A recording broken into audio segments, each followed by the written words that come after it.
Hello दोस्तों, welcome to zero आई में आपका स्वागत है। दोस्तों, हम लोग इकोनॉमिक के टॉप 500 प्लस एमसीक्यू देख रहे थे दोस्तों, जो खासकर आपका यूपीएससी प्रीलिम्स के लिए ज़रूरी है, साथ ही साथ यूपीएससी ईपीएफओ के लिए ज़रूरी होगा दोस्तों। ठीक है, तो हम लोग जो है 125 एमसीक्यू कर चुके हैं दोस्तों। आज हम लोग फिर से 25 से 30 एमसीक्यू देखेंगे, तो इस तरह से हम लोग का 150 से ऊपर एमसीक्यू आज कंप्लीट हो जाएगा दोस्तों। अब बाकी का एमसीक्यू भी हम लोग धीरे धीरे इस वीक तक कंप्लीट कर देंगे। ठीक है, तो चलिए दोस्तों शुरू करते हैं आज का लेक्चर। ये दोस्तों लेक्चर हिंदी इंग्लिश दोनों में, इसका पीडीएफ ऑलरेडी मैं टेलीग्राम चैनल पे दे दिया हूँ दोस्तों। ठीक है, इस लेक्चर को प्रेजेंट कर रहा हूँ मैं, मेरा नाम राहुल बरनवाल है दोस्तों। मैं ईपीएफओ में सिलेक्टेड ऑफिसर हूँ, साथ ही साथ मैंने यूपीएससी का मेंस 2020 में और यूपीपीसीएस का मेंस 2021 में दिया है दोस्तों। ठीक है, आप देख रहे हैं जीरो आई का चैनल, और ये मेरा यूपीएससी ईपीएफओ का में जो इंटरव्यू का फोटो है दोस्तों, ये वही है। ठीक है, तो चलिए दोस्तों शुरू करते हैं बिना टाइम वेस्ट किए आज का क्वेश्चन। तो देखिए दोस्तों, क्वेश्चन नंबर 125 तक हम लोग कर चुके थे, आज हम लोग क्वेश्चन नंबर 126 करेंगे। ठीक है, तो दोनों तरफ क्वेश्चन है, दोनों मीडियम में, एक तरफ इंग्लिश है और दूसरी तरफ दोस्तों हमारा हिंदी मीडियम में क्वेश्चन है। ठीक, तो बोला विच of the following will increase monetary base, तो मौद्रिक आधार कैसे बढ़ेगा। तो मौद्रिक आधार पता है आपको, उसको M0 बोलते हैं। इसका क्या फार्मूला होता है दोस्तों, आपको पता था, मैंने बताया था। मौद्रिक आधार बराबर होता है कि पब्लिक के पास कितना कैश है, तो पब्लिक का कैश प्लस बैंक में कितना पैसा है वो जोड़ लो, बैंक में पैसा, तो बैंक में कितना पैसा है वो जोड़ लो।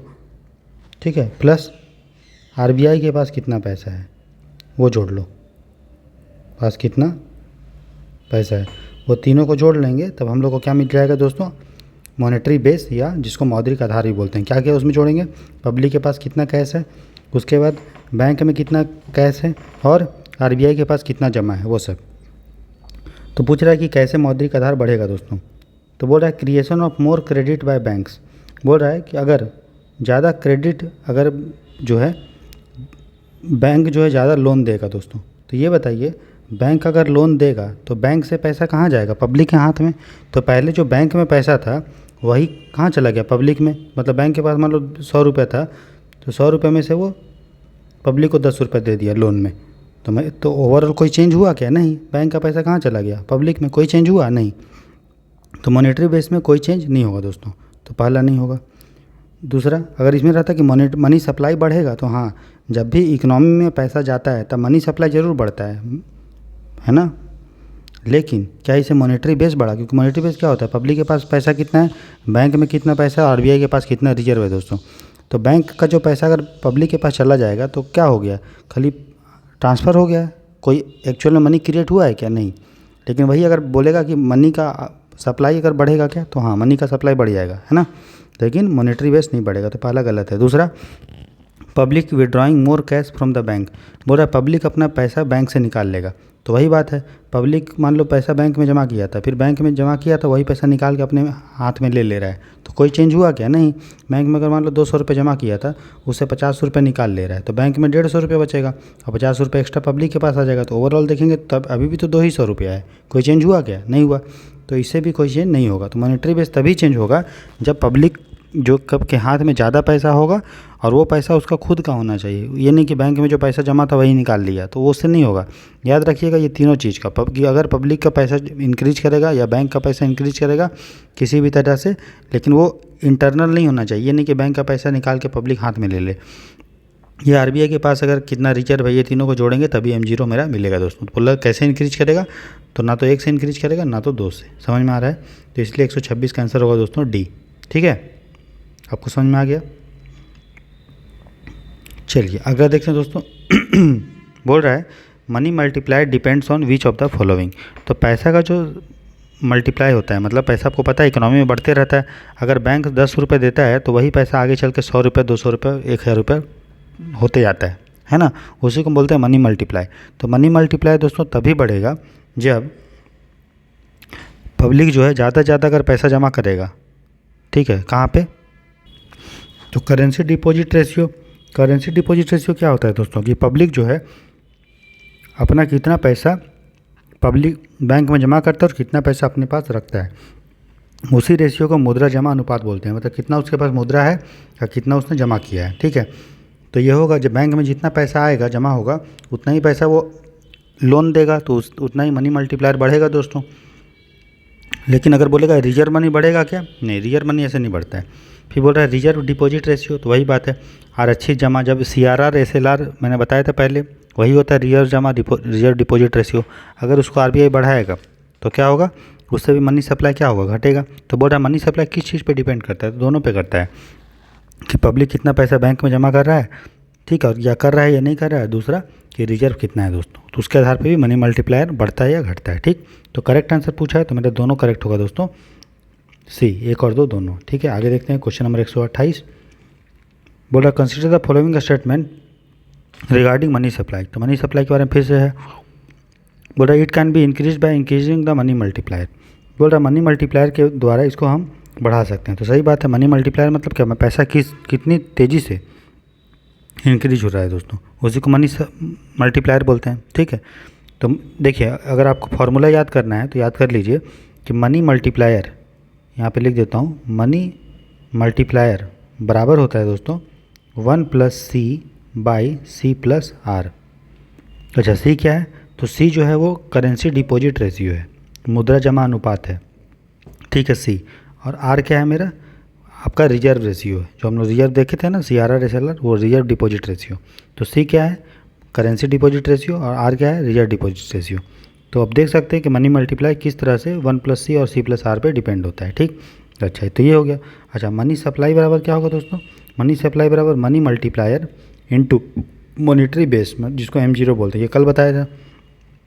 तो यहाँ पे बोल रहा है, हमारा क्वेश्चन है कि क्या मनी सप्लाई मनी मल्टीप्लायर को बढ़ाने से बढ़ेगा। तो सही बात है, मनी मल्टीप्लायर को अगर बढ़ाएंगे तो हमारा मनी सप्लाई क्या होगा दोस्तों, बढ़ेगा। ठीक है, तो ये आपको ध्यान देना है। दूसरा, increasing by increasing the monetary base, उसी तरह M0 अगर बढ़ाएंगे तो भी मनी सप्लाई क्या होगा दोस्तों, बढ़ेगा। तो दोनों हमारा क्या है, सही है। तो 128 का क्या होगा दोस्तों, 1 और 2 दोनों। ठीक है, तो चाहे वो मौद्रिक आधार आप बढ़ाइए, चाहे आप मनी मल्टीप्लायर बढ़ाइए, तब भी मनी सप्लाई मेरा क्या होगा दोस्तों, बढ़ेगा। ठीक है, चलिए आगे देखते हैं। क्वेश्चन नंबर 128 का दोस्तों हो जाएगा सी। क्वेश्चन नंबर 129 देखते हैं। बोल रहे हैं in the pandemic year RBI increase the reserve money, मतलब पैंडेमिक समय में RBI ने रिजर्व मनी को बढ़ा दिया दोस्तों, but it did not translate into a commensurate increase in money supply, this could be because of. तो बोल रहा है जब महामारी हुआ था दोस्तों तो RBI ने आरक्षित धन में वृद्धि कर दिया। ठीक है, लेकिन यह एक अनुपातिक रूप में परिवर्तन नहीं हुआ, पैसे की आपूर्ति जो है इसे नहीं बढ़ा। ठीक, तो बोल रहा है क्या इसका वजह हो सकता है दोस्तों। तो बोल रहा है दोस्तों कि जब पैंडेमिक हुआ था, महामारी हुआ था दोस्तों, कोविड, तो RBI ने रिजर्व मनी को बढ़ा दिया, मतलब RBI ने M0 बढ़ा दिया। M0 ही रिजर्व मनी बोला जाता है, मौद्रिक आधार। लेकिन बोल रहा है जब ये, अब देखिए M0 अगर बढ़ाया है तो कायदे से क्या होना चाहिए कि मनी सप्लाई M0 पे डिपेंड करता है, तो मनी सप्लाई भी बढ़ना चाहिए दोस्तों। लेकिन बोल रहा है कि पैसे की आपूर्ति में वृद्धि नहीं हुई, तो क्या हुआ होगा, अगर M0 बढ़ा होगा तो मनी मल्टीप्लायर घट गया होगा, तभी जाके ये कांस्टेंट हो गया।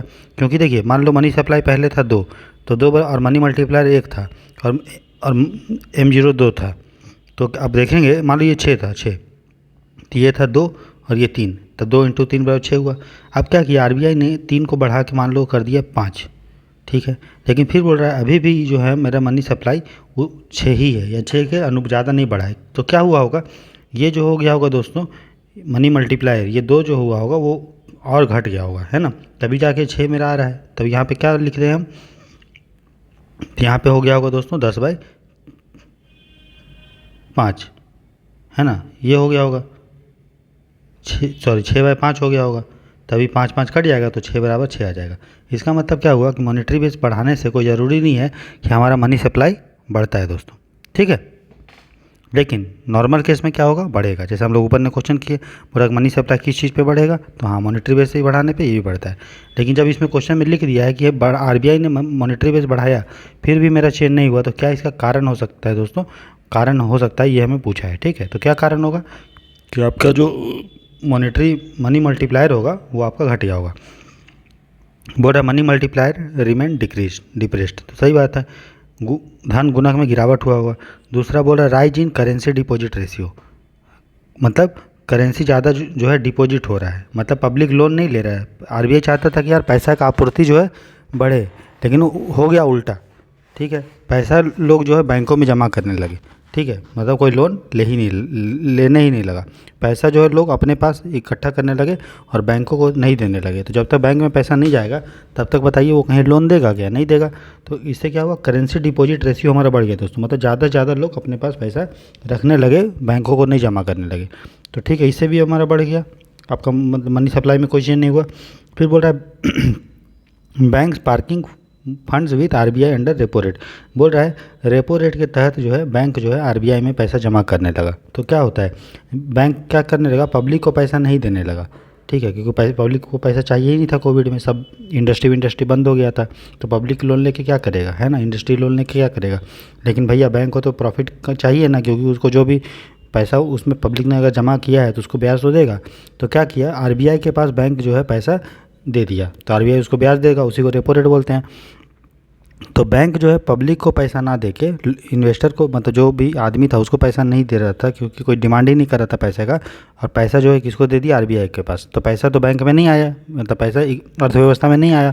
इससे अर्थव्यवस्था में जो मनी का सप्लाई है, पैसे का आपूर्ति का कोई चेंज नहीं हुआ दोस्तों। यही 3 कारण थे जिसके कारण आरबीआई भले अपना मॉनेटरी बेस बढ़ाया, लेकिन मनी सप्लाई का कोई चेंज नहीं हुआ, उतना चेंज नहीं हुआ। क्यों? क्योंकि मनी मल्टीप्लायर कम हो गया, पब्लिक जो है ज़्यादा पैसा अपने पास रखने लगे, बैंकों में जमा नहीं करने लगे, और बैंक जो है पब्लिक को पैसा नहीं देने लगा लोन में, जबकि बल्कि आरबीआई के पास रेपो रेट के तहत जो है जमा करने लगा। ठीक है, तो 1 2 3 तीनों मेरा आंसर होगा दोस्तों। जो पूछा था कि क्या क्यों जो है हमारा मनी सप्लाई नहीं बढ़ा, जबकि आरबीआई ने M0 को मॉनेटरी बेस को बढ़ाया था दोस्तों। बढ़ना चाहिए था लेकिन नहीं बढ़ा, क्यों, ऐसा पूछा है। ठीक, चलिए, तो इस तरह से 129 का आंसर होगा दोस्तों डी। क्वेश्चन नंबर 130 देखते हैं हम अब बोल रहा है consider the following statement regarding open market operation. तो ओपन मार्केट ऑपरेशन दोस्तों आपको पता है, क्या पता है ओपन मार्केट ऑपरेशन मतलब? ओपन मार्केट ऑपरेशन मतलब आरबीआई जब भारत सरकार से या इकोनॉमी से गवर्नमेंट सिक्योरिटी खरीदता है या बेचता है, तो उस चीज़ को हम लोग ओपन मार्केट ऑपरेशन बोलते हैं दोस्तों। ठीक है, बोल रहा है it changes the monetary base.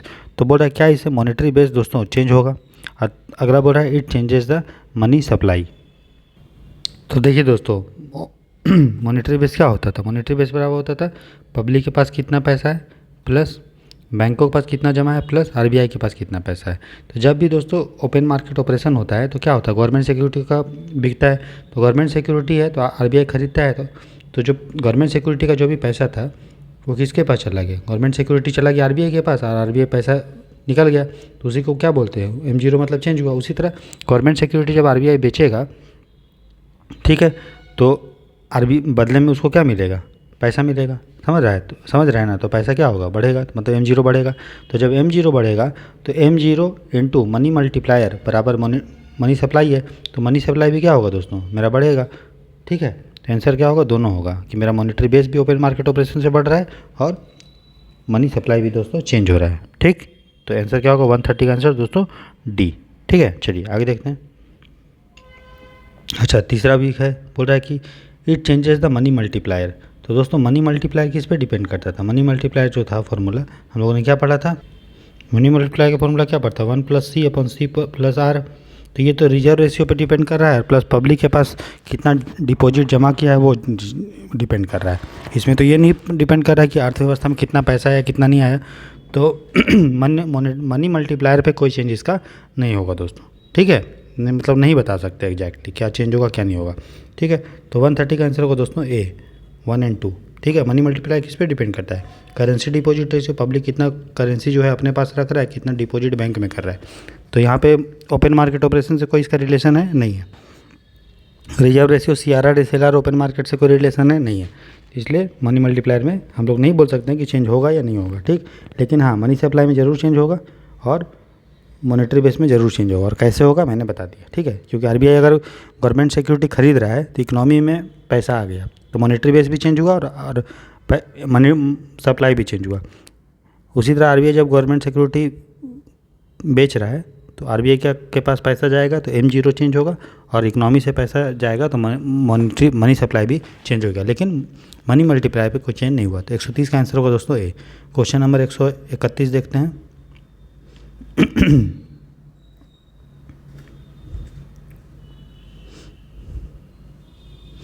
बोल रहा है which of the following is not part of money supply in the economy. तो मनी सप्लाई का क्या पार्ट नहीं है दोस्तों, ठीक है। बोल रहा है money lying with the government, तो बोला सरकार के पास जो धन है क्या वो अर्थव्यवस्था में मनी का पार्ट है दोस्तों। फिर बोल रहा है deposit of commercial bank with other bank, तो बाहर बैंकों ने, एक बैंक ने दूसरा बैंक में कितना पैसा जमा किया है कि क्या वो मनी सप्लाई का पार्ट है। फिर बोल रहा है money lying with the central bank, RBI के पास जो मनी है क्या वो मनी सप्लाई का पार्ट है दोस्तों। फिर बोल रहा है deposit with public with commercial bank, लोगों ने कमर्शियल बैंक में, वाणिज्य बैंकों में जो जमा किया क्या वो मनी सप्लाई का पार्ट है, मुद्रापूर्ति का पार्ट है। तो बोल रहा है कौन नहीं है। तो ये दोस्तों एक ही चीज़ आपको याद रखना है कि मनी सप्लाई का पार्ट वही चीज़ है, ठीक है, जो पब्लिक का पैसा है, ठीक है, याद रखिएगा, जो पब्लिक का पैसा है, चाहे वो पब्लिक के हाथ में हो या पब्लिक ने जमा किया है बैंक में, बस वही मनी सप्लाई का पार्ट है दोस्तों।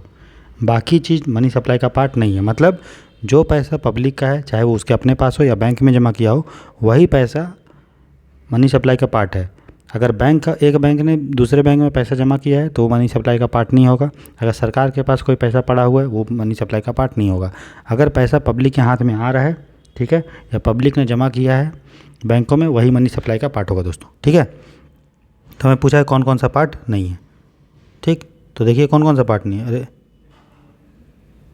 तो बोल रहा है कि जो सरकार के पास पैसा है, तो क्या ये पार्ट होगा, नहीं होगा। बोल रहा है डिपॉजिट ऑफ कमर्शियल बैंक, एक बैंक ने दूसरे बैंक में डिपॉजिट किया, ये भी नहीं होगा। बोल रहा है money lying with central bank, Bharat सरकार के पास, आरबीआई के पास जो पैसा जमा है वो भी नहीं होगा। बोल रहा है डिपॉजिट ऑफ पब्लिक, हाँ पब्लिक का पैसा जरूर होगा, है ना, मनी सप्लाई का पार्ट मैंने ये बताया। तो एक और दो जो है दोस्तों वो नहीं होगा मनी सप्लाई का पार्ट, ठीक है। 1 2 3 नहीं होगा, चौथा मेरा होगा। तो पूछा है कौन नहीं होगा, तो कौन सा नहीं होगा, 1 2 3 नहीं होगा मनी सप्लाई का पार्ट। तो मनी सप्लाई में बस आपको इतना याद रखना है, वही मनी सप्लाई का अंग होता है जो पैसा पब्लिक का है, चाहे वो पब्लिक के पास हाथ में हो या पब्लिक ने जमा किया है बैंक में, ठीक है। जो पैसा सरकार के पास पड़ा हुआ है या आरबीआई के पास पड़ा हुआ है या एक बैंक ने दूसरे बैंक में जमा किया है दोस्तों, वो पैसा नहीं होता है मनी सप्लाई का पार्ट। तो 131 का आंसर होगा डी दोस्तों, ठीक है। चलिए क्वेश्चन नंबर देखते हैं 132। पूरा which of the following are part of the money supply, तो मनी सप्लाई का अंग कौन कौन सा है, तो मैंने बता दिया जो पैसा पब्लिक का होता है बस वही। तो बोल रहा है cash and deposit of public, सही बात है, अगर पब्लिक का जो पास कैश में हो, रोकड़ में या जमा कहीं किया हो वो होगा। भी बोल रहा है corporate bonds held by public, तो पब्लिक ने कॉर्पोरेट बॉन्ड रखा है दोस्तों, क्या कॉर्पोरेट पैसा रखा है क्या, बताइए पैसा रखा है क्या, नहीं, बॉन्ड खरीद के रखा है, तो ये नहीं होगा, ठीक है। उसके बाद government security held by public, ये भी नहीं होगा। बस याद रखिएगा पैसा होना चाहिए बस, चाहे अपने पास हो या बैंक में जमा किया हो, ठीक। तो ये भी पहला होगा, दूसरा तीसरा नहीं होगा क्योंकि ये बॉन्ड है। बोल रहा है share held by public, share भी नहीं होगा मनी सप्लाई का पार्ट, बस पैसा होना चाहिए, चाहे अपने पास रखे या बैंक में जमा करे, ठीक। तो पहला का 132 का आंसर क्या होगा दोस्तों, सिर्फ ए, ठीक है। चलिए क्वेश्चन नंबर 133 देखते हैं। बोल रहा open market, consider the following statement regarding open market operation, तो ओपन मार्केट ऑपरेशन के बारे में तो आपको पता है ओपन मार्केट ऑपरेशन मतलब गवर्नमेंट सिक्योरिटी का खरीदना या बेचना, इसलिए मनी सप्लाई को चेंज करने के लिए आरबीआई का काम है, ठीक है। तो बोल रहा है outright OMOs are directed at influencing in during liquidity, बोल रहा है एक मुश्त ओएमओ का काम अस्थायी तरलता को प्रभावित करने के लिए किया जाता है। फिर बोल रहा है liquidity adjustment facility OMO operation target the temporary liquidity, फिर बोल रहा है जो आपका लिक्विडिटी एडजस्टमेंट फैसिलिटी है दोस्तों, उसके तहत ओएमओ का टेम्परेरी लिक्विडिटी के लिए करते हैं। मतलब अगर अस्थायी तरलता के लिए यूज करेंगे तो liquidity adjustment facility OMO operation करेंगे, और आउटराइट ओएमओ करेंगे जब लंबे समय के लिए हम लोग को तरलता प्रभावित करना है। तो दोस्तों तो सही बात है, देखिए अगर शॉर्ट टर्म के लिए कर रहे हैं, ठीक है, तो उसके लिए लिक्विड एडजस्टमेंट फैसिलिटी करते हैं, repo rate and reverse repo rate, ठीक है। तो इसमें भी हम लोग क्या करता है, आरबीआई जो है गवर्नमेंट सिक्योरिटी रखता है या बेचता है ना, सेम चीज़ होता है। और जो ओपन मार्केट ऑपरेशन होता है दोस्तों, उसके तहत उसमें जो आउटराइट ओएमओ होता है जो लंबे समय के लिए, जो एक मुश्त होता है मतलब एक ही बार होता है, वो लंबे समय के लिए तरलता के लिए किया जाता है। दोनों मेरा क्या है दोस्तों, सही है ना। तो ये आपको ध्यान देना है कि आउटराइट जो ओएमओ होता है ये लंबे समय के लिए होता है, परमानेंट होता है जनरली, और जो लिक्विड एडजस्टमेंट फैसिलिटी के तहत ओएमओ होता है वो हमारा शॉर्ट टर्म तरलता के लिए हम लोग उसको करते हैं। तो 133 का आंसर क्या होगा दोस्तों, सी, ठीक है, ठीक है, सी होगा, ठीक। चलिए क्वेश्चन नंबर 134 देखते हैं दोस्तों। बोल रहा है if RBI is pumping more money in the economy, बोल रहा है अगर आरबीआई ज़्यादा से ज़्यादा पैसा अर्थव्यवस्था में पंप कर रहा है, पंप करना मतलब डाल रहा है, तो निम्न में से कौन सा कथन दोस्तों सही होगा। ठीक है, तो आरबीआई जब पैसा डालेगा इसका मतलब पैसा जो है दोस्तों वो बढ़ेगा अर्थव्यवस्था में, तो बोल रहा है मॉनेटरी बेस इज इंक्रीजिंग। ठीक है, तो मॉनेटरी बेस क्या होगा दोस्तों आरबीआई का। तो देखिए दोस्तों, अगर आरबीआई ज़्यादा से ज़्यादा पैसा अर्थव्यवस्था में छाप रहा है, दे रहा है, इसका मतलब आरबीआई का मॉनेटरी बेस क्या होगा दोस्तों, M0 बढ़ेगा। ठीक है, मनी सप्लाई क्या होगा दोस्तों, बढ़ेगा। अच्छा, मनी मल्टीप्लायर किस पे डिपेंड करता था, 1+C/C+R पे। तो क्या करेंसी डिपॉजिट रेशियो और रिजर्व को चेंज हुआ, क्या नहीं हुआ, तो हम नहीं बोल सकते हैं। और आरबीआई का बैलेंस शीट दोस्तों बढ़ेगा। ठीक है, क्योंकि आरबीआई का अगर पैसा आरबीआई छाप रहा है तो आरबीआई का लाइबिलिटी दोस्तों बढ़ेगा, देता है, क्योंकि आरबीआई को उतना पैसा देना पड़ेगा, क्योंकि नोट में लिखा रहता है कि आई प्रॉमिस टू पे द बियरर ऑफ, मैं इतना रुपया देने का वचन देने का मतलब इतना रुपया अदा करने का वचन देता हूँ, है ना। तो लाइबिलिटी बढ़ेगा। और बैलेंस शीट में क्या दिखाते हैं, एसेट और लाइबिलिटी। लाइबिलिटी क्या होगा दोस्तों, बढ़ेगा। आंसर होगा 134 का डी, 1, 2 एंड 4। 3 क्यों नहीं होगा, क्योंकि मनी मल्टीप्लायर पे हम डायरेक्ट कुछ नहीं बोल सकते कि बढ़ेगा या घटेगा। ठीक है, क्योंकि 1+C और C+R है। ठीक है, चलिए क्वेश्चन नंबर देखते हैं 135। तो 134 का आंसर होगा दोस्तों डी। बोल रहा है आर्थिक संकट के समय निम्नलिखित कथनों पर विचार कीजिए। कि बोल रहा है देखिए, जब आर्थिक संकट होगा दोस्तों तो बोल रहा है income velocity of money will decline. तो बोल रहा है धन की आय के वेग में गिरावट आएगी दोस्तों।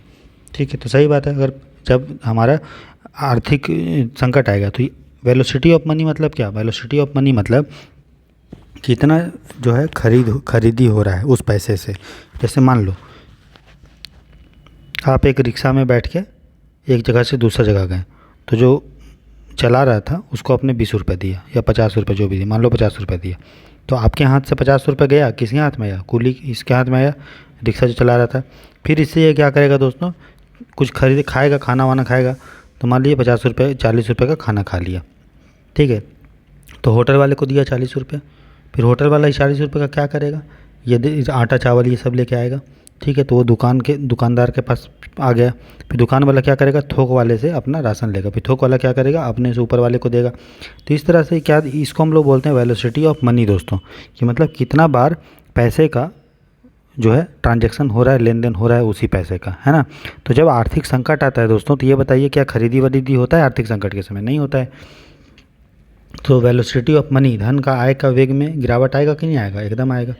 ठीक है, ये होगा। फिर बोल रहा है increase in reserve money can compensate for the fall in velocity of money. बोल रहा है अगर हम आरक्षित मुद्रा में अगर वृद्धि कर देंगे तो मनी का वेलोसिटी में दोस्तों जो गिरावट है वो भरपाई हो जाएगा। ठीक है, तो देखिए दोस्तों एक फार्मूला होता है, आप याद रखिएगा, मनी मल्टीप्लायर बराबर होता है M3। M3 क्या होता है, ब्रॉड मनी, मैंने आपको पढ़ाया है, बाय रिजर्व मनी M0। तो M3/M0 बराबर एक फार्मूला होता है मनी मल्टीप्लायर का, एक पहले भी देखे थे 1+C/C+R। कुछ फार्मूला याद कर लेंगे तो ज़्यादा सहूलियत होगा। और वेलोसिटी ऑफ मनी, जो मनी का वेग होता है उसका फार्मूला होता है दोस्तों नॉमिनल जीडीपी। नॉमिनल जीडीपी मतलब नॉमिनल जीडीपी बटा M3। ठीक है, M3 को क्या बोलते हैं, ब्रॉड मनी। ठीक है, नॉमिनल जीडीपी क्या होता है, प्रेजेंट रेट पे, इन्फ्लेशन का प्रेजेंट रेट पे जो भी चीज़ प्रोडक्शन ऑफ गुड्स और सर्विस होता है उसका वैल्यू को हम लोग नॉमिनल जीडीपी बोलते हैं दोस्तों। ठीक है, तो वेलोसिटी ऑफ मनी बराबर होता है नॉमिनल जीडीपी बाय M3। अब देखिए, और M0 को क्या बोलते हैं, रिजर्व मनी दोस्तों। ठीक है, तो ये बताइए जो M3 है वो M0 पे डिपेंड कर रहा है कि नहीं कर रहा है, कर रहा है। इसका मतलब वेलोसिटी ऑफ मनी जो होगा रिजर्व मनी पे डिपेंड करेगा, एकदम करेगा। ठीक है, तो अगर इंक्रीज इन रिजर्व मनी, तो रिजर्व मनी अगर बढ़ेगा दोस्तों, ठीक है, तो M3 क्या होगा, M3 बराबर क्या होगा बताइए, तो यहाँ से M3 बराबर होगा रिजर्व मनी गुना मनी मल्टीप्लायर। इसका मतलब अगर रिजर्व मनी दोस्तों बढ़ेगा तो M3 भी क्या होगा, बढ़ेगा। अच्छा, तो जब बोल रहा है कि जब रिजर्व मनी बढ़ेगा तो M3 बढ़ेगा, और जब M3 बढ़ेगा तो डिवाइड में है ना M3, तो M3 जब डिवाइड में है, डिनोमिनेटर में है, हर में है, तो वेलोसिटी ऑफ मनी इसका उल्टा होगा। अगर ये बढ़ेगा तो वेलोसिटी ऑफ मनी घटेगा। तो वही तो बोल रहा है कि अगर increase in reserve money will lead to fall in velocity. तो अगर रिजर्व मनी बढ़ाएंगे दोस्तों तो क्या होगा, मेरा फॉल करेगा, क्या वेग। ठीक है, तो वही बोल रहा है, इसका मतलब दोनों कथन मेरा सही है। ठीक है, तो 135 का सी होगा दोस्तों। ठीक है, अच्छा, ये सब जो कॉन्सेप्ट है ये आपको ध्यान देना है। तो ये प्रीलिम्स के लिए आपको बहुत इंपॉर्टेंट है। जो ईपीएफओ के लिए उसमें बस आप जो मैं बता रहा हूँ ना वो उस आपको ध्यान रखो। इसमें आप क्वेश्चन जो है का कॉन्सेप्ट को समझिए कि मतलब जो हम फैक्ट आपको बता रहे हैं कि वेलोसिटी ऑफ मनी क्या होता है, कब इंक्रीज करता है, कब डिक्रीज करता है, वो आपका इंपॉर्टेंट है। बाकी ये क्वेश्चन उस आपके लिए ईपीएफओ जो दे रहे हैं उनके लिए उतना इंपॉर्टेंट नहीं रहेगा। ठीक है, क्योंकि इतना टफ क्वेश्चन नहीं पूछता है, सिंपल पूछता है ईपीएफओ में। ठीक है, अगला बोल रहा है which of the following actions will lead to immediate increase in money supply in the economy. बोल रहा है अर्थव्यवस्था में मुद्रा आपूर्ति में तत्काल वृद्धि कैसे होगा दोस्तों। ठीक है, तो बोल रहा है individual purchasing government security in the primary market. बोल रहा है प्राइमरी मार्केट में अगर पब्लिक जो है पैसा से गवर्नमेंट सिक्योरिटी खरीदेगा दोस्तों। ठीक है, तो ये बताइए मनी सप्लाई बढ़ना मतलब क्या, अर्थव्यवस्था मनी सप्लाई बढ़ना मतलब पब्लिक के पास ज़्यादा पैसा आना।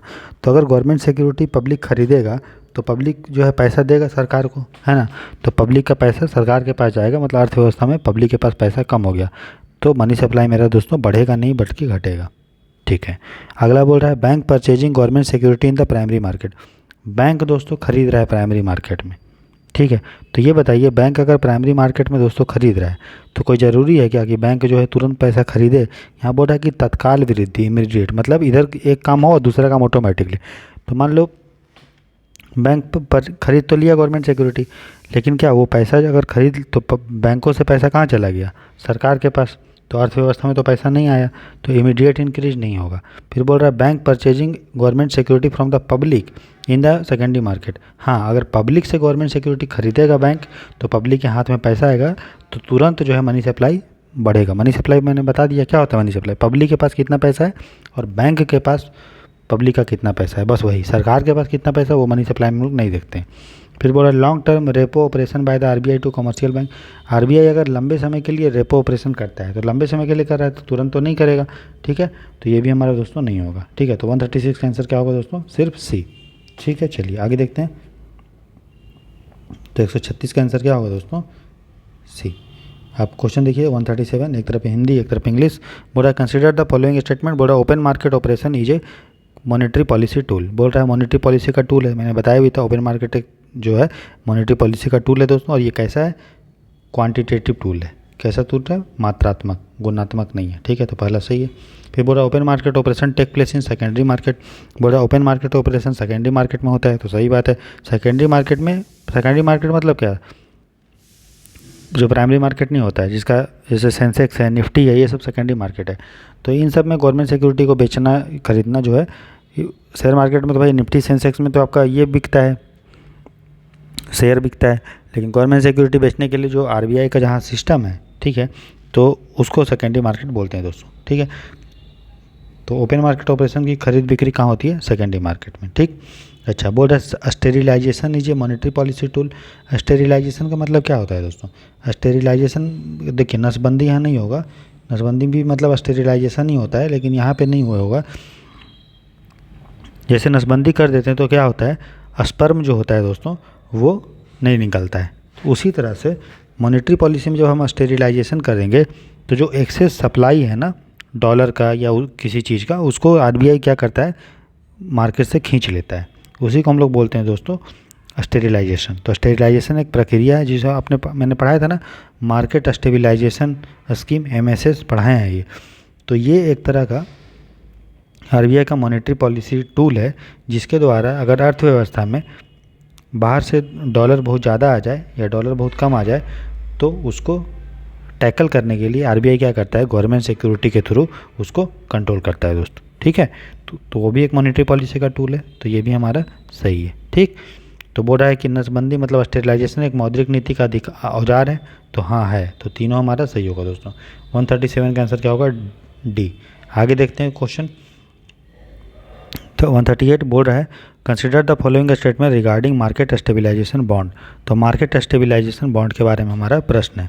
नाम से ही पता चल रहा है कि मार्केट को स्टेबिलाइज करने के लिए एक बॉन्ड होगा।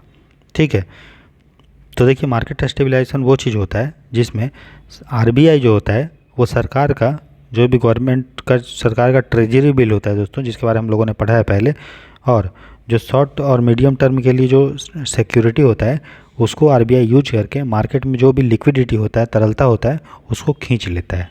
ठीक है, तो मार्केट स्टेबलाइजेशन बॉन्ड जो होता है वो आरबीआई के द्वारा दोस्तों इशू होता है। ठीक है, आरबीआई को पावर है कि मार्केट में तरलता को खींचने के लिए बॉन्ड बेचता है और मार्केट से पैसा खींच लेता है। ठीक, तो ये ट्रेजरी बिल और डेटेड सिक्योरिटी होता है। हाँ, ये ट्रेजरी बिल और दिनांकित प्रतिभूतियाँ होती है दोस्तों। The interest payment on this bond is made by the government from its budgetary source. तो और इसमें देखिए बॉन्ड है तो बॉन्ड पे ब्याज भी देना पड़ेगा पब्लिक को, है ना। तो पब्लिक को जो ब्याज देता है तो आरबीआई क्या करता है, बस बॉन्ड को बेच देता है और पब्लिक से पैसा खींच लेता है। तो बॉन्ड चूँकि बेच रहा है, पब्लिक से पैसा ले रहा है, तो बदले में ब्याज देगा ना बॉन्ड पे। तो जो ब्याज देता है वो आरबीआई नहीं देता है, वो देता है भारत सरकार। ठीक है, भारत सरकार देता है। और भारत सरकार पैसा कहाँ से देता है, तो बजट से जो है पैसा दोस्तों देता है। ठीक है, तो 138 का तीनों सही है कि इसका में ब्याज का भुगतान जो है भारत सरकार द्वारा अपने बजटीय संसाधनों से किया जाता है। तो कौन सा सही उत्तर है दोस्तों, तो उपरोक्त सभी। ठीक है, तो 138 का डी होगा। ठीक है, चलिए क्वेश्चन नंबर 139 देखते हैं। बोल रहा है consider the following estimate regarding cash reserve ratio. तो कैश रिजर्व रेशियो का मतलब CRR। ठीक है, मतलब बैंक जो है आरबीआई के पास कितना पैसा रिजर्व के रूप में रखता है अपना NDTL का, मतलब जितना उसके पास डिमांड और टाइम लायबिलिटी होता है उसको हम लोग कैश रिजर्व रेशियो, नकद आरक्षित अनुपात बोलते हैं दोस्तों। ठीक है, तो बोल रहा है कि it helps in securing monetary stability and maintaining liquidity in the economy. तो सही बात है, मौद्रिक स्थिरता और अर्थव्यवस्था में तरलता का प्रबंधन के लिए इसका किया जाता है, एकदम सही। बोल रहा है आरबीआई CRR को किसी भी स्तर या अधिकतम सीमा के बिना किसी स्तर पर बदल सकता है। तो सही बात है, कोई लिमिट नहीं है कि CRR कितना होगा, 10%, 20%, 100% कितना होगा, नहीं है, वो आरबीआई पे छोड़ दिया गया है। ठीक है, ये आप ध्यान दीजिएगा। लेकिन जो SLR है दोस्तों, ठीक है, SLR ये लिखा गया है कि 40% से ऊपर नहीं हो सकता है। ठीक है, ये आपको ध्यान देना है। तो CRR कितना होगा, कितना हो सकता है, कितना भी हो सकता है, वो आरबीआई डिसाइड करता है। लेकिन जो SLR होगा वो मैक्सिमम 40% रह सकता है, उससे ज़्यादा नहीं रहेगा। ठीक, लेकिन यहाँ CRR पूछा है तो दोनों हमारा सही है दोस्तों। आंसर होगा 139 का C, क्योंकि हमें पूछा है कौन सा सही उत्तर है। ठीक है, ये भी आपको ध्यान देना है, इसलिए मैं इसको गोला कर देता हूँ। सही ये पूछा, अगर इसी में पूछा गलत कौन सा है तो भले आपको ने बनाया है सही, लेकिन मार देंगे आप C, क्योंकि आपने जो है करेक्ट की जगह नॉट करेक्ट की जगह करेक्ट पढ़ लिया है कि गलत, सत्य की जगह असत्य को जो है असत्य की जगह सत्य को सोचते हुए आप मार देंगे C, लेकिन निकलेगा D। क्यों, क्योंकि पूछा था गलत कौन सा है, तो कोई भी गलत नहीं है तो इसलिए D होगा, लेकिन इसमें पूछा है C। ठीक है, तो अब ध्यान दीजिएगा, जैसे ही क्वेश्चन मिलता है सबसे पहले आप मार्क कर लीजिए क्या पूछा है सही उत्तर, तब सही वाले को देखना है। बोल रहा है consider the following statement regarding CRR kept with RBI bye commercial bank. बोल रहा है CRR के बारे में हमारा प्रश्न है। बोल रहा है it insures safety to the people's deposit in banks. बोल रहा है इससे लोगों के जो भी पैसा होता है वो बैंकों में सेफ रहता है। तो सही बात है, अगर मान लो आरबीआई के पास 100 रुपये जमा आया और 100 रुपये में से 100 रुपये अगर आरबीआई दे दिया दोस्तों, तो कल को अगर पब्लिक मांगने जाएगा अपना पैसा तो बोलेगा कि नहीं हम अभी लोन दिए हैं तो ये आएगा तब देंगे, तो ये गलत बात है। इसीलिए आरबीआई बोल देता है बैंकों को कि जितना भी पैसा आएगा उसका कुछ पैसा आप जो है कैश के रूप में हमारे पास रखिए। ठीक है, उससे क्या होगा कि अगर आपको चाहिए होगा तो ले लीजिएगा, जो पब्लिक है उसको दे सकते हैं। इससे क्या होगा, पब्लिक का जो भी पैसा है बैंकों में वो सेफ़ रहेगा। ठीक है, चलिए तो ये सही है। बोल रहा है it insures solvency of banks. तो इससे बोल रहा है कि बैंक का शोधन क्षमता जो है सुनिश्चित करता है। तो सही बात है, बैंक के पास पैसा रहेगा, बैंक को भी लगता है हाँ मेरे हाथ में कुछ है ना। फिर बोल रहा है it increase the cost of funds for banks. बोल रहा है इससे बैंक के लिए धन की लागत को बढ़ जाता है। तो सही बात है, मान लीजिए बैंक पहले CRR मान लो 0 था तो बैंक जितना उसके पास जमा होता 100 रुपया वो आसानी से लोन पे दे देता था। ठीक, अब मान लो CRR बोल दिया आरबीआई 20% है तो 100 रुपये जमा हुआ तो 20 रुपये उसको रखना पड़ेगा कैश के रूप में आरबीआई के पास, बाकी जो 80 रुपये है उसको वो लोन दे सकता है। इससे क्या होगा, आरबीआई के लिए अब जो बैंकों के लिए पहले वो 100 रुपये में ही पैसा जो है दोस्तों उसको कमाना होता था, ज़्यादा पैसा है उसके पास तो आसानी से कम ब्याज पे भी वो कमा लेगा। अब क्या है उसके पास 20 रुपये है, 80 रुपये है, तो 80 रुपये में इसको अपना खर्चा पानी सब निकालना है, तो क्या होगा इसको वो ज़्यादा ब्याज पे लोन पे देगा। तो इससे क्या होगा, बैंक का जो फंड है दोस्तों उसका कॉस्ट बढ़ जाएगा, लागत बढ़ जाएगा, है ना। ठीक है, तो तीसरा सही है। उसके बाद बोल रहा है नेक्स्ट कि banks earn interest on CRR, बोल रहा है सीआरआर पे बैंक को ब्याज मिलता है। तो नहीं दोस्तों, जितना भी कैश आरबीआई के पास वो रखेगा सीआरआर में, है ना, तो उस पर ब्याज जो है नहीं मिलता है। ठीक है, जितना अगर 10 रुपये जमा किया तो 10 रुपये वापस देगा आरबीआई, आरबीआई उसको % ब्याज जो है नहीं देता है। ठीक है। अच्छा, अगर एसएलआर है, स्टैट्यूटरी लिक्विडिटी रेशियो है, तो एसएलआर जो होता है दोस्तों, इसको वैधानिक तरलता अनुपात बोलते हैं, वो बैंक जो है अपने पास रखता है। किस में रखता है? तो कैश में रखता है, या गोल्ड में रखता है, या गवर्नमेंट सिक्योरिटी में। मैं बात कर रहा हूँ एसएलआर का। तो एसएलआर जो है बैंक अपने पास रखता है, कैश, गोल्ड या गवर्नमेंट सिक्योरिटी में। और चूँकि गवर्नमेंट गोल्ड का दाम जैसे जैसे ऊपर नीचे होगा तो एसएलआर में बैंकों को फ़ायदा नुकसान भी होता है। उसी तरह गवर्नमेंट सिक्योरिटी में ब्याज अगर ऊपर नीचे होता है या ब्याज मिलता है तो एसएलआर में फ़ायदा होता है। लेकिन सीआरआर चूँकि कैश में होता है और आरबीआई के पास रखना पड़ता है, तो आरबीआई इस पर ब्याज नहीं देता है। ठीक। अच्छा, ये सीआरआर को तो आरबीआई के पास उसको रखना ही पड़ेगा, ये कंपलसरी है। और एसएलआर जो है जनरली बैंक अपने पास रखती है, लेकिन अगर चाहेगी तो याद रखिएगा एसएलआर को आरबीआई के पास बैंक रख सकती है। समझ में आया? मतलब अपने पास रखने के लिए मजबूरी नहीं कि अपने पास रखो, लेकिन हाँ सीआरआर को आरबीआई के पास रखना है, ये उसका उस पर बाध्य है, मैंडेटरी है। ठीक। तो उस पर ब्याज नहीं मिलता है दोस्तों, एसएलआर पे मिलता है, सीआरआर पे नहीं मिलता है। ठीक है, तो सही जो होगा चौथा नहीं होगा, 1, 2 एंड 3 होगा दोस्तों। ठीक है, तो सी ही मेरा सही है, 1, 2 एंड 3। चलिए क्वेश्चन नंबर 141 देखते हैं आप।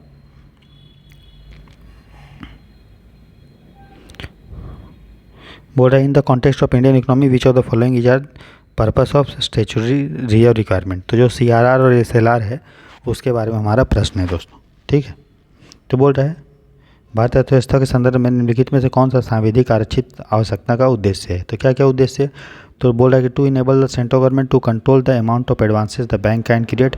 बोल रहा है इसके द्वारा जो बैंक होती है दोस्तों, ठीक है, सेंट्रल बैंक के पास अधिकार है कि कितना वो कोई बैंक लोन दे सकता है उसके द्वारा कंट्रोल करेगा। तो सही बात है, सीआरआर बढ़ा देगा तो बैंक जो है लोन कम देगा। तो इसके द्वारा क्या होता है, भारत जो आरबीआई होता है, सेंट्रल बैंक होता है, वो बैंकों को अग्रिम राशि के लिए नियंत्रित करती है। तो पहला सही है। बोल रहा है to make the people's deposit with bank safe and liquid. तो ये भी सही है, हमने देखा ऊपर कि किस तरह से बैंकों का पैसा जो है सेफ होता है सीआरआर और एसएलआर के द्वारा। पूरा तीसरा, to prevent the commercial banks from making excessive profit. क्या आरबीआई ने सीआरआर एसएलआर इसलिए लेके आया क्योंकि बैंकों को अत्यधिक लाभ कमाने से रोकना है दोस्तों? नहीं, ये पर्पस हमारा नहीं था। ठीक है, ठीक है, तो ये नहीं होगा तीसरा, तो तीसरा नहीं होगा ये, और ये चला गया। आंसर क्या होगा दोस्तों? 142 का 1 का जो होगा वो बी होगा। ठीक है, देखिए 1 ओनली भी हो सकता है, क्योंकि वैसे भी देखिएगा तो जो एसएलआर का मुख्य उद्देश्य ये नहीं था कि लोगों का डिपॉजिट करना। हाँ, एसएलआर के द्वारा सेफ होगा, लेकिन ये उद्देश्य नहीं था। ठीक है, तो अगर देखेंगे तो जब सबसे अच्छा आंसर होगा ए, उसके बाद दूसरा सबसे आंसर होगा दोस्तों बी। ठीक है, चलिए, वैसे ऐसे क्वेश्चन यूपीएससी नहीं देता है जनरली, ठीक है ना। उसके बाद देखते हैं, consider the following statement regarding the monetary policy framework that exist between government of India and reserve bank of India. तो मौद्रिक नीति ढांचे के संबंध में हम लोग को विचार करना है जो भारत और रिजर्व बैंक के बीच में मौजूद है। ठीक है, तो मेन मकसद क्या था इसका? महंगाई को रोकना। भारत सरकार इसको जो है महंगाई का टारगेट भारत सरकार डिसाइड करती है और आरबीआई इसको कंट्रोल करता है। इसमें 6 सदस्य होते हैं दोस्तों, 4 बार मीटिंग होता है, ऐसा लिखा हुआ है कि कम से कम 4 बार साल में मीटिंग होगा। ठीक है, और आरबीआई इसका चेयरमैन होता है। ये सब आपको पता होना चाहिए। तो बोल रहा है कि देखिए मॉनेटरी पॉलिसी में बोल रहा था primary objective of monetary policy is price stability. तो सही बात है, मुख्य उद्देश्य मूल्य स्थिरता है। फिर बोला there is a inflation target for inflation that RBI needs to achieve. तो सही बात है, इन्फ्लेशन का हमारा टारगेट है 2 से 6% के बीच में हम लोग को करना है ना। तो ये भी सही है। फिर बोल रहा है monetary policy framework is operated by RBI. बोल रहा है इसको आरबीआई ऑपरेट करता है, तो आरबीआई चलाता है और कौन चलाएगा। ठीक है, उसके बाद नेक्स्ट देखते हैं। बोल रहा है if RBI fails to achieve the target it needs to submit report to the government of India stating reasons of failure. तो सही बात है, अगर आरबीआई 2 से 6% का टारगेट को लगातार, ठीक है, कितने समय तक? अगर 3 क्वार्टर तक, मतलब लगातार 9 महीना तक अगर आरबीआई 2 से 6% के महंगाई के टारगेट को नहीं कंट्रोल कर पाता है तो उसको रिपोर्ट देना पड़ेगा भारत सरकार को और बताना पड़ेगा कि क्यों हम फेल कर गए और क्या क्या हम करेंगे और कितने समय में एक्सपेक्टेड टाइम में हम इसको सुधार सकते हैं। ठीक, तो ये रिपोर्ट देना पड़ता है दोस्तों। ठीक है, तो हमारा जो सही है वो आपका है उपरोक्त सभी। ठीक है, चलिए आगे देखते हैं दोस्तों। 143 बोल रहा है consider the following statement regarding the monetary policy framework. फिर से वही क्वेश्चन बोल रहा है the operating target is the money market rate. बोल रहा है परिचालन लक्ष्य मुद्रा बाजार दर है। फिर बोल रहा है RBI try to keep the operating target around the government security yield rate. बोल रहा है आरबीआई ऑपरेटिंग लक्ष्य को सरकारी प्रतिभूतियों की उपज दर के आसपास रखने की कोशिश करता है दोस्तों। ठीक है, तो सही बात है कि जो हमारा जो ऑपरेटिंग टारगेट है वो मनी मार्केट का रेट है दोस्तों। ठीक है, क्योंकि आरबीआई ये चाहता है, इस कथन से आप क्या समझते हैं, मतलब इस आरबीआई ये चाहता है कि अर्थव्यवस्था में जो भी महंगाई का भी दर है, रेपो रेट उसका इर्द गिर्द ही हमारा होना चाहिए। ठीक है, तो पहला हमारा सही है दोस्तों। लेकिन गवर्नमेंट सिक्योरिटी पे क्या रेट है उस पर आरबीआई उतना ध्यान नहीं देता है। ठीक, क्योंकि उसके अकॉर्डिंग हम डिसाइड नहीं करते हैं। हम किसके अकॉर्डिंग करते हैं कि अर्थव्यवस्था में महंगाई का दर क्या है, उसके आधार पे आरबीआई जो है अपना रेपो रेट और डिसाइड करता है और उसके आधार पे इन्फ्लेशन को वो कंट्रोल करने की कोशिश करता है। तो ना कि गवर्नमेंट सिक्योरिटी का में कितना हमको जो है उपज दर या यील्ड रेट मिल रहा है। उपज दर यहाँ पे सही नहीं होगा, यील्ड रेट समझ लीजिए, कितना उस पर इंटरेस्ट मिलता है। ठीक, उस पर ध्यान नहीं देता है आरबीआई। किस पे देता है, अर्थव्यवस्था में क्या जो है महंगाई का दर चल रहा है। ठीक, तो 143 का आंसर होगा दोस्तों 1। ठीक, चलिए क्वेश्चन नंबर देखते हैं 144, थोड़ा जल्दी करते हैं। बोल if RBI fails to achieve the inflation target then to it should submit a report to the central government which should include. तो मैंने बता दिया, अगर लगातार 9 महीने तक आरबीआई जो है महंगाई का 2 से 6% का टारगेट अचीव नहीं कर पाता है तो उसको रिपोर्ट देना पड़ेगा, बताना पड़ेगा कि क्यों हम फेल हो गए, विफलता का कारण क्या हम करेंगे। ठीक है, आरबीआई द्वारा प्रस्तावित उपचारात्मक कार्रवाई और कब तक करेंगे, एस्टिमेट देना पड़ेगा। ठीक है, तो तीनों देना पड़ता है दोस्तों, उपरोक्त सभी हमारा आंसर होगा। ठीक है, 144 का डी। आगे देखते हैं, फिर से मॉनेटरी पॉलिसी बोल रहा है which of the following statements are true regarding the monetary policy committee. तो मैंने बताया 6 लोग होता है और इसका मकसद है दोस्तों भारत में बस रेपो रेट को देखना, बस याद रखिएगा। आरबीआई का जो मॉनेटरी पॉलिसी कमेटी है जिसमें 6 लोग होते हैं, जिसमें सिर्फ उसका मकसद यही डिसाइड करना है कि रेपो रेट क्या होगा, उसको सीआरआर और एसएलआर से मतलब नहीं है। क्योंकि मॉनेटरी पॉलिसी कमेटी में दोनों लोग होता है, भारत सरकार भी होता है दोस्तों और आरबीआई होता है। ठीक है, तो दोनों मिल के बस ये डिसाइड करता है कि रेपो रेट कितना होगा ताकि हमारा जो महंगाई है वो 2 से 6% के बीच में हो। ठीक है, जो सीआरआर जो एसएलआर डिसाइड करने का दायित्व है वो सिर्फ और सिर्फ आरबीआई पे है, उसमें मॉनेटरी पॉलिसी कमेटी का कोई रोल नहीं है दोस्तों। तो पहला हमारा गलत होगा। वो रहा it's decision is binding on RBI. इसका जो फैसला है दोस्तों बाइंडिंग होता है, तो सही बात है, थोड़ी बाध्यकारित होगा, इसको करना ही पड़ेगा, इसमें कोई डाउट ही नहीं है। ठीक है, तो क्योंकि आरबीआई एक्ट में ही लिखा गया है कि इसका डिसीजन जो होगा बाइंडिंग होगा, तो जो भी लिया जाएगा फैसला वो बाइंडिंग होगा। तो 145 का जो आंसर होगा दोस्तों वो होगा हमारा बी, क्योंकि पहला इसलिए गलत है क्योंकि मॉनेटरी पॉलिसी कमेटी सिर्फ और सिर्फ डिसाइड करती है आपका रेपो रेट, ना कि सीआरआर एसएलआर, और यहाँ तक रिवर्स रेपो रेट भी डिसाइड नहीं करती है, ये भी आपको ध्यान देना, बस रेपो रेट और कुछ नहीं। ठीक है, चलिए 146 देखते हैं दोस्तों। बोल रहा है while deciding the repo rate monetary policy committee में keep in mind the following rates. बोल रहा है जब रेपो रेट मॉनेटरी मौद्रिक नीति समिति डिसाइड करती है तो कौन सा कारक को ध्यान में रखती है, तो महंगाई को देखेगी, सही बात, इकोनॉमिक ग्रोथ को देखेगी कि नहीं देखेगी, बताइए। क्या अर्थव्यवस्था में आर्थिक विकास को आरबीआई मॉनेटरी पॉलिसी जब डिसाइड करती है रेपो रेट तो क्या उसमें इकोनॉमिक ग्रोथ को देखती है, बताइए। एकदम देखेगी, उस हमको क्या, क्योंकि आरबीआई का भी तो भाई लक्ष्य है कि अर्थव्यवस्था में आर्थिक विकास क्या होना चाहिए, खाली महंगाई थोड़ी ना देखती है। हाँ, क्या इकोनॉमिक ग्रोथ है, क्योंकि आप जब भी देखेंगे मॉनेटरी पॉलिसी कमेटी का जब मीटिंग होता है तो उसके बाद ये बोलती है कि हमें टारगेट है कि भारत को इतना ग्रोथ कराना, ऐसे ऐसे। ठीक है, तो महंगाई का भी इकोनॉमिक ग्रोथ का भी, लेकिन रुपया कितना उतार चढ़ाव होगा वो तो भैया मार्केट के आधार पर होता है, तो उसका वो लक्ष्य नहीं होता है आरबीआई का कि मॉनेटरी पॉलिसी कमेटी में रेपो रेट का फिर जो डिसाइड करती है उसमें रुपया कितना मूल्य ह्रास होगा या कितना उसका बढ़ेगा वैल्यू, उसको ध्यान में रख के नहीं डिसाइड करती है। हाँ, आरबीआई कंट्रोल जरूर करती है, मैंने आप लोग पढ़ाया था, फेमा एक्ट है, फॉरेन एक्सचेंज मैनेजमेंट एक्ट, या भी ऊपर हम लोगों ने देखा मार्केट स्टेबलाइजेशन बॉन्ड है ना, जिसको स्टेरिलाइजेशन बोलते हैं, वो सब करेगी। लेकिन हाँ, जब मॉनेटरी पॉलिसी कमेटी का मीटिंग होगा, रेपो रेट डिसाइड करेगी तो इन्फ्लेशन और इकोनॉमिक ग्रोथ को ही ध्यान में रख के करती है दोस्तों, ये आपको ध्यान देना है। ठीक, तो 146 का आंसर होगा दोस्तों बी। ठीक है, चलिए क्वेश्चन नंबर है 147, बोल रहा consider the following statements regarding MPC. तो मॉनेटरी पॉलिसी कमेटी के बारे में तो मैंने बताया था टोटल 6 लोग होते हैं, 3 लोग भारत सरकार की तरफ से, 3 लोग आरबीआई की तरफ से। जो डिसीजन होता है वो मेजोरिटी के हिसाब से लिया जाता है और साल में कम से कम 4 मीटिंग होना चाहिए। ठीक है, ये सारी चीज़ें। और जो भी सदस्य होते हैं दोस्तों, ठीक है, तो जो भारत सरकार की तरफ से जो सदस्य आया है वो उसका कार्यकाल दोस्तों कितने साल का होता है? उसका कार्यकाल होता है आपका 4 साल का। ठीक है। हाँ, जो आरबीआई की तरफ से होगा तो उसका जब तक वो पोस्ट पे रहेगा तब तक रहेगा। तो बोल रहा है कि 3 members are appointed by central government and 3 are appointed by central board of RBI. ठीक है। तो देखिए दोस्तों टोटल 6 लोग जरूर होता है, तो 3 तो भारत सरकार की तरफ से आता है और 3 सेंट्रल बोर्ड अपॉइंट नहीं करता है आरबीआई का। एक तो आरबीआई का गवर्नर होगा, तो ऑटोमेटिकली आरबीआई का गवर्नर मॉनेटरी पॉलिसी कमेटी का चेयरमैन हो जाता है और उसका सदस्य भी होता है। और दूसरा आरबीआई का जो आरबीआई में पता है ना आपको कि टोटल कितने डायरेक्टर होते हैं? एक तो मेन डायरेक्टर होता है और 4 जो होता है डिप्यूटी डायरेक्टर। तो 4 डिप्यूटी डायरेक्टर में से जो डिप्यूटी डायरेक्टर महंगाई को कंट्रोल करने के लिए होगा वो भी इसका एक्स ऑफिसियो मतलब चेयरमैन वाइस चेयरमैन होता है। तो चेयरमैन होगा आरबीआई और जो आरबीआई का डायरेक्टर महंगाई को कंट्रोल करने के लिए है आरबीआई में वो भी इसका मेंबर होता है। ठीक है। बाकी एक और लोग आरबीआई की तरफ से होते हैं जिसको central board of RBI appoint करता है। बात समझ में आए? तो सिर्फ एक ही ऑफिसर को आरबीआई का सेंट्रल बोर्ड अपॉइंट करता है, बाकी 2 लोग जो आरबीआई की तरफ से होगा वो आरबीआई का गवर्नर ऑटोमेटिकली बन जाएगा, इसका सदस्य मेंबर भी बनेगा और चेयरमैन भी बनेगा। और दूसरा जो होगा वो आरबीआई का जो डिप्यूटी डायरेक्टर होता है उसमें से एक डायरेक्टर आपका बन जाएगा।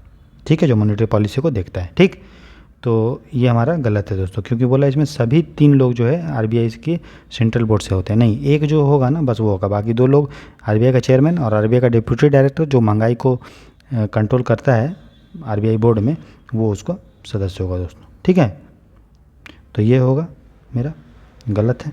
उसका बोला 3 members are appointed by the central government and hold office for a period of 4 year. तो सही बात है, 3 लोग को भारत सरकार अपॉइंट करता है और उसका कार्यकाल होगा 4 साल। ये एकदम सही बात।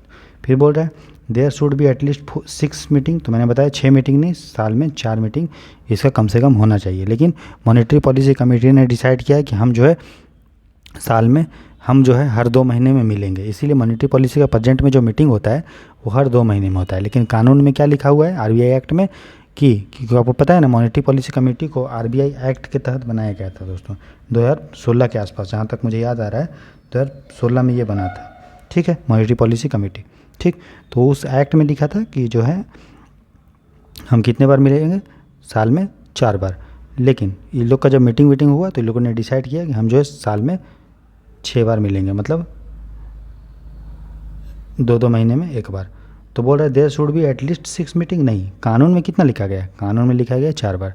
तो क्या 6 मीटिंग हमेशा होना चाहिए? नहीं, वो डिसाइड किया है अभी प्रेजेंट में कि हम लोग करेंगे, लेकिन 6 मीटिंग को ज़रूरी नहीं कि होना ही चाहिए। हाँ, कानून में लिखा है कम से कम 4 मीटिंग अवश्य होना चाहिए।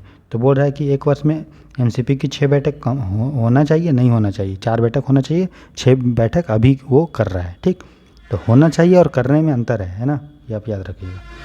तो मैंडेटरी नहीं है 6 मीटिंग, अभी हो रहा है। ठीक है, लेकिन 4 मीटिंग मैंडेटरी है, बाध्यकारी। तीसरा हमारा गलत होगा दोस्तों। ठीक, तो कौन सा सही है? केवल 2। तो आंसर होगा सी। ठीक है, चलिए क्वेश्चन नंबर देखते हैं दोस्तों 148।